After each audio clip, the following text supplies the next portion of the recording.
Hello. Hello. Well, I feel quite happy today and I don't know why.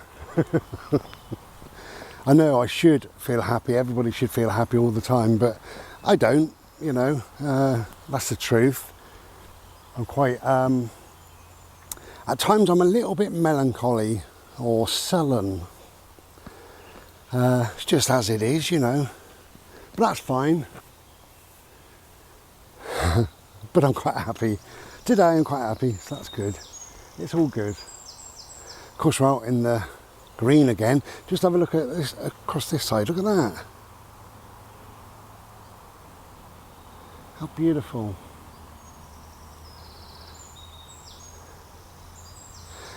Yeah, it's truly lovely. It's as still as still. It's about 15 degrees maybe, something like that. Maybe more. It's quite warm. Mr. Solarface is sort of out, kind of hiding, but sort of out. So it's all good.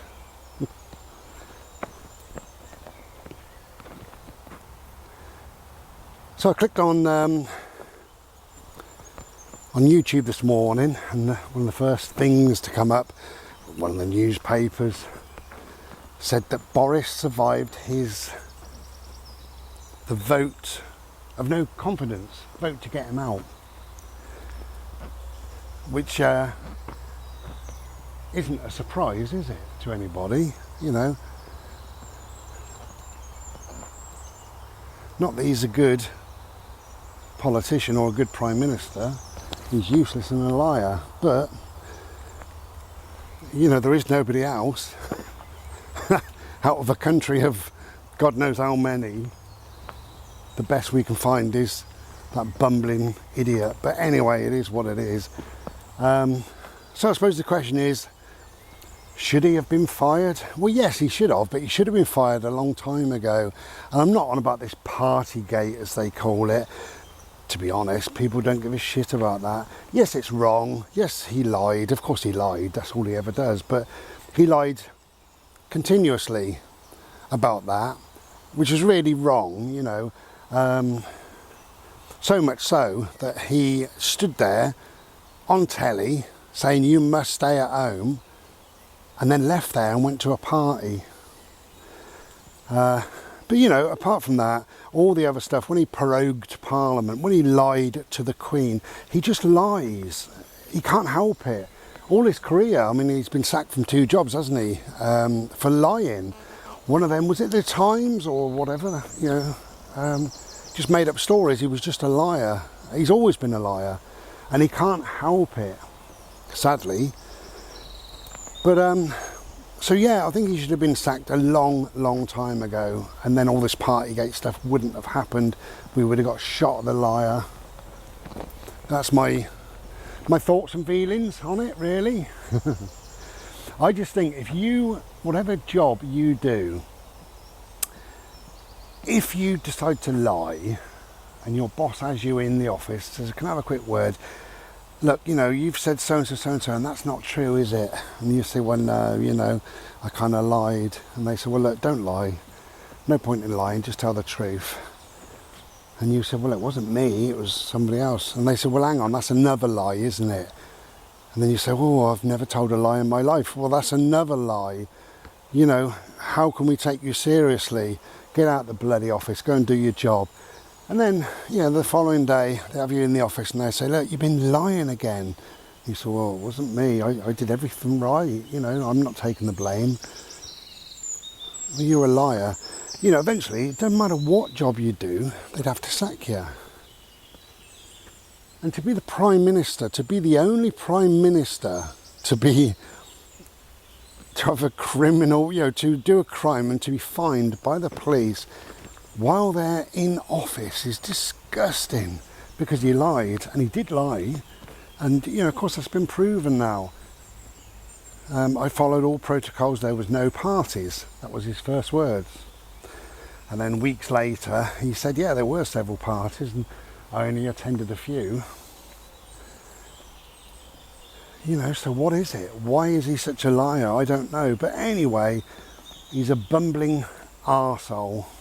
Get rid. Now, I don't know about this really, but I've got a feeling that Maggie Thatcher, she had a vote of no confidence and she won it. And Theresa May had a vote of no confidence and she won it. However, they were both slung out a few weeks later. So, let's hope they decide to sling Boris out a few weeks later. I can't see it myself. The world we now live in is a very different world. So, the fact that he's a liar doesn't bother people now. It doesn't matter. And these merry men stick up for him. And I think it was Matt Hancock or somebody this morning just saying, look, you know, no matter what people think, you know, we are doing a good job and we're giving people, you know, 400 quid off their energy bills. That's marvellous, thank you.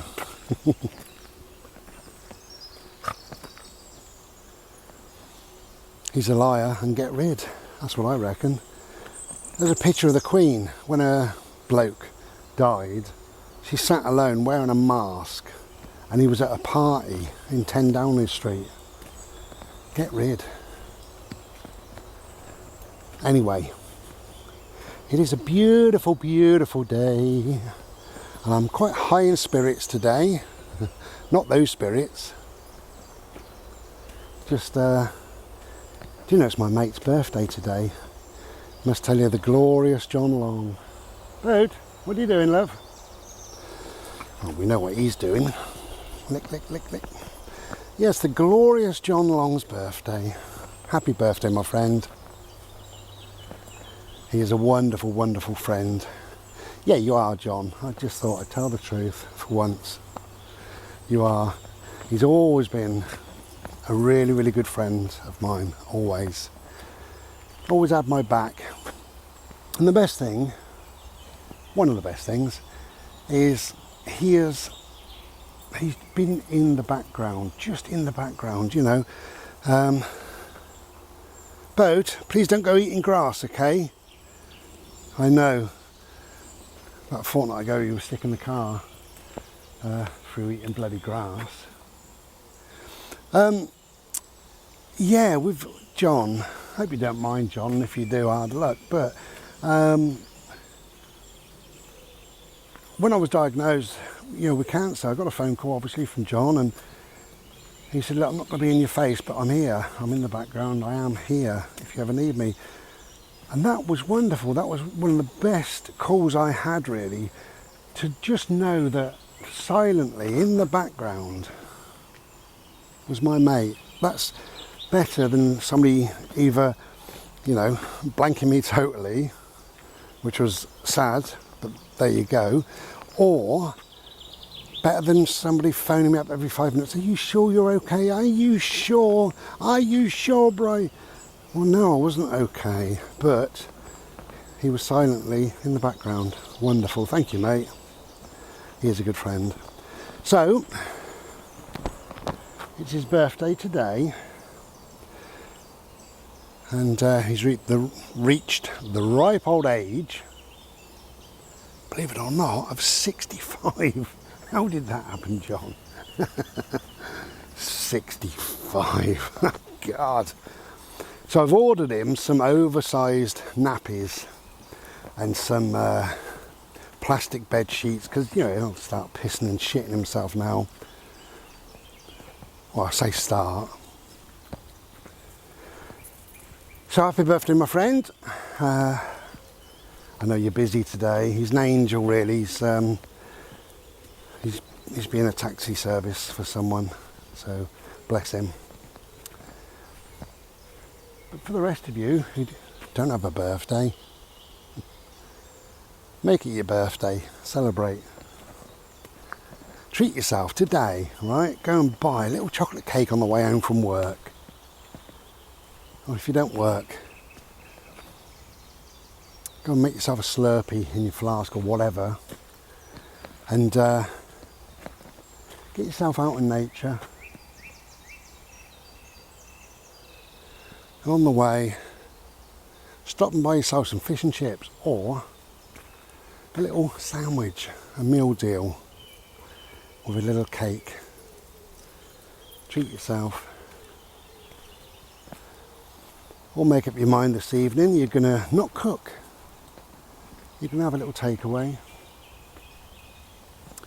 Cheeky bottle of wine if you like, whatever your thing is in life.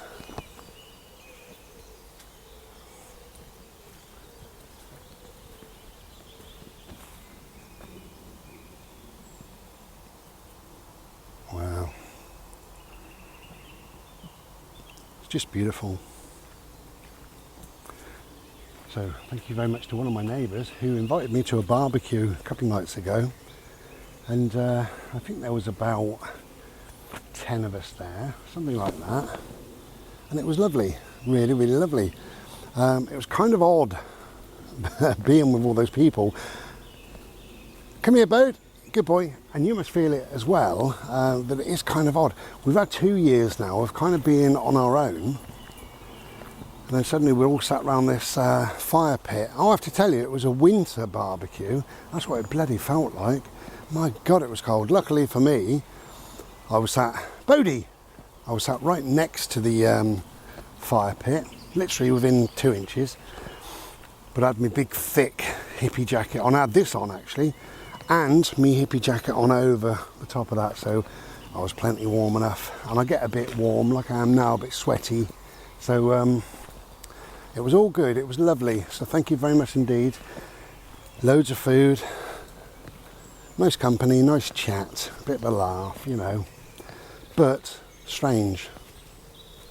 Especially for me as well, I don't do those sort of things. I don't now meet up with people, you know, like a lot of people.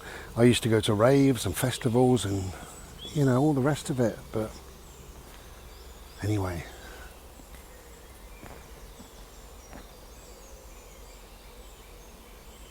Ah, this is lovely.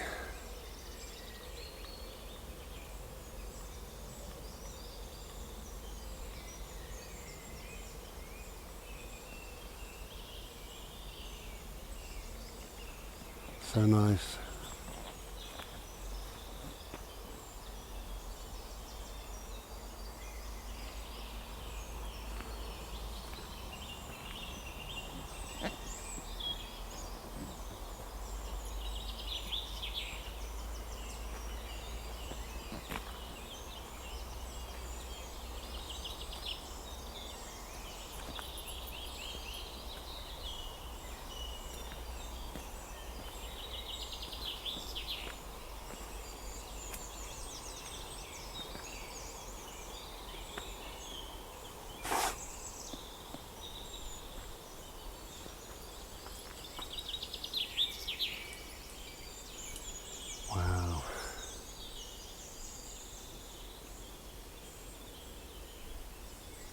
Just beautiful.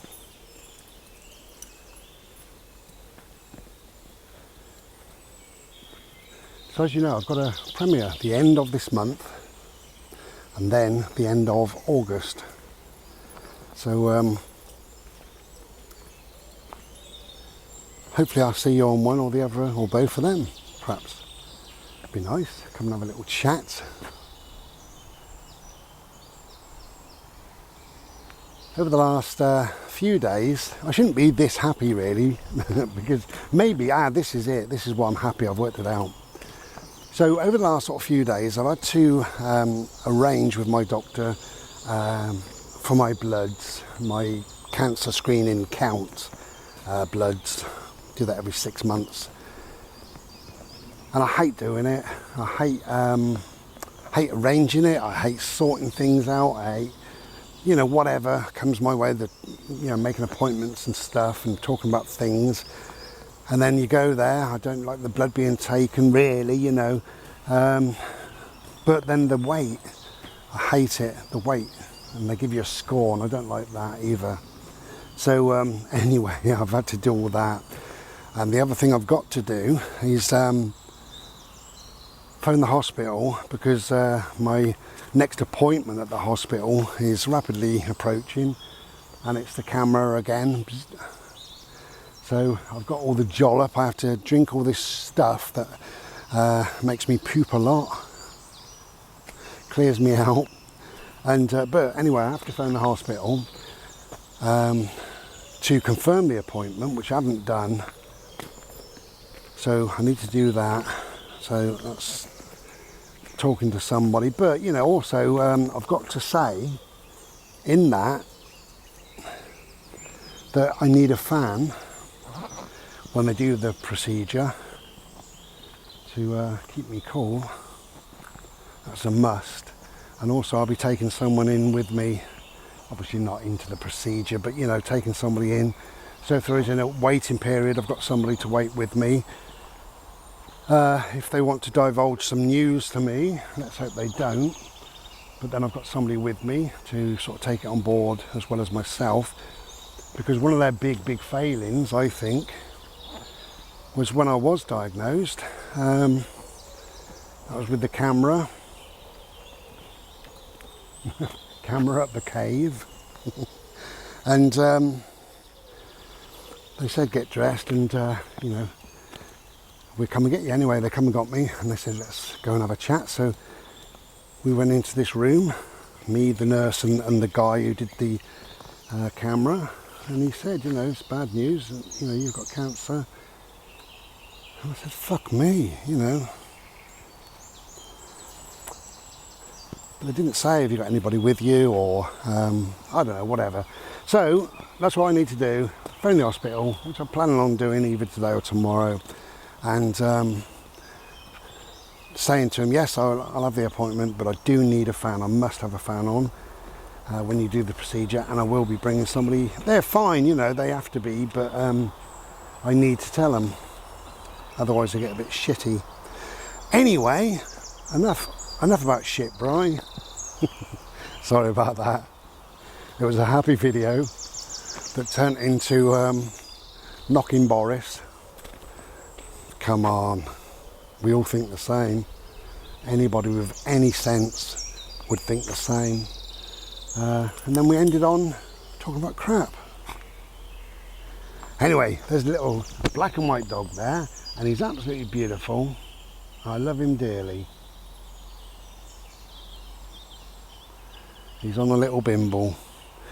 Okay, so whatever you're doing, take good care of yourselves and each other, and we'll be back another day. But if we're not, then we'll see you on the premiere at the end of the month, because you know, time is galloping on, and with appointments and things like that, you know, I'm not sure what I'm doing and when I'm about, but yeah, I'll try and make a video soon. Take good care, lots of love, be well, ta-la.